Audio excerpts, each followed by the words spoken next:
চলমান উত্তেজনার জেরে মধ্যপ্রাচ্যে যুক্তরাষ্ট্রের বড় ধরনের সামরিক সরঞ্জাম জড়ো করতে থাকায় সম্ভাব্য যুদ্ধের জন্য প্রস্তুতির স্পষ্ট বার্তা দিচ্ছে ইরান। যুক্তরাষ্ট্রের যে কোনো ধরনের আগ্রাসন মোকাবেলায় সর্বোচ্চ প্রস্তুতি নিচ্ছে দেশটি। স্যাটেলাইট ছবিতে দেখা গেছে নিজেদের পারমাণবিক স্থাপনা আরও সুরক্ষিত করছে ইরান। গত বছরের জুনে ইসরায়েলের হামলায় ক্ষতিগ্রস্ত মিসাইল উৎপাদন কেন্দ্র পুনর্গঠন করছে। এছাড়া সামরিক ও প্রশাসনিক কাঠামো ঢেলে সাজাচ্ছে। মার্কিন গণমাধ্যম CNN-এর প্রতিবেদনে উঠে এসেছে এই সব তথ্য। গত মঙ্গলবার সুইজারল্যান্ড জেনেভায় যুক্তরাষ্ট্রের প্রতিনিধিদের সঙ্গে 3.5 ঘণ্টা পরোক্ষ বৈঠক করলেও কোনো স্পষ্ট সমাধানে পৌঁছতে পারেনি ইরান।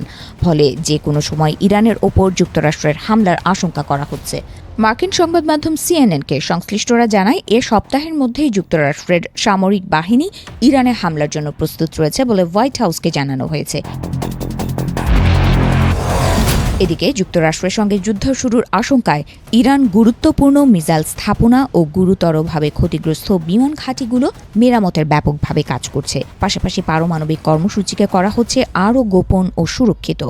গত বছরের জুনে ইসরায়েলের আকস্মিক হামলায় ইরানের পারমাণবিক কর্মসূচির অংশ বিশেষ ধ্বংস হয়। মিসাইল উৎপাদন কেন্দ্রও মারাত্মকভাবে ক্ষতিগ্রস্ত হয়।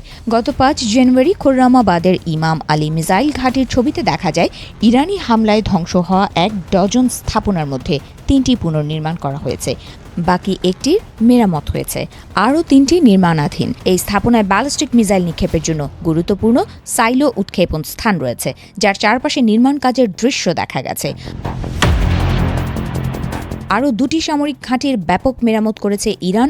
মাঝারি পাল্লার ব্যালিস্টিক মিসাইল ব্যবস্থা পরিচালনার সঙ্গে যুক্ত উত্তর পশ্চিমাঞ্চলের তাবরিজ বিমান ঘাঁটি ও শহরের উত্তরে অবস্থিত আরেকটি মিসাইল ঘাঁটিও মেরামত করেছে তেহরান। পশ্চিম ইরানের হামাদান বিমান ঘাঁটিতে রানওয়ের বোমার গর্ত ভরাট করা হয়েছে।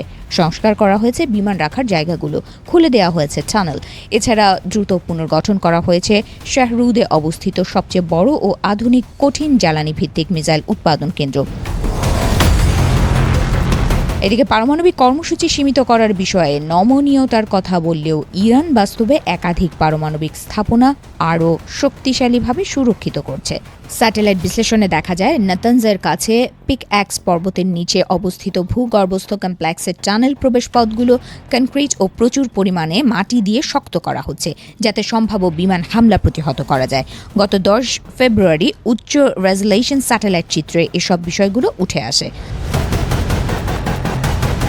স্যাটেলাইট চিত্রে আরও দেখা গেছে তেহরানের দক্ষিণ পূর্বে পারচিন সামরিক কমপ্লেক্সে অবস্থিত তালিগান 2 নামের একটি স্থাপনায় কনক্রিটের আবরণ সম্পন্ন করে সেটি মাটি দিয়ে ঢেকে দেওয়া হচ্ছে। বিশেষজ্ঞরা বলছেন এটি শিগগিরই প্রায় বাংকারে পরিণত হতে পারে। ইস্পাহানের কাছে 7ম তীর শিল্প কমপ্লেক্সেও ক্ষতিগ্রস্ত কাঠামো পুনর্নির্মাণ করা হয়েছে। এই কমপ্লেক্সটি ইউরেনিয়াম সমৃদ্ধকরণের সেন্ট্রিফিউজ যন্ত্রাংশ তৈরির সঙ্গে যুক্ত। বিশেষজ্ঞদের মতে ইরান তার পারমাণবিক ও ক্ষেপণাস্ত্র আগের চেয়ে দ্রুত পুনর্গঠন করছে।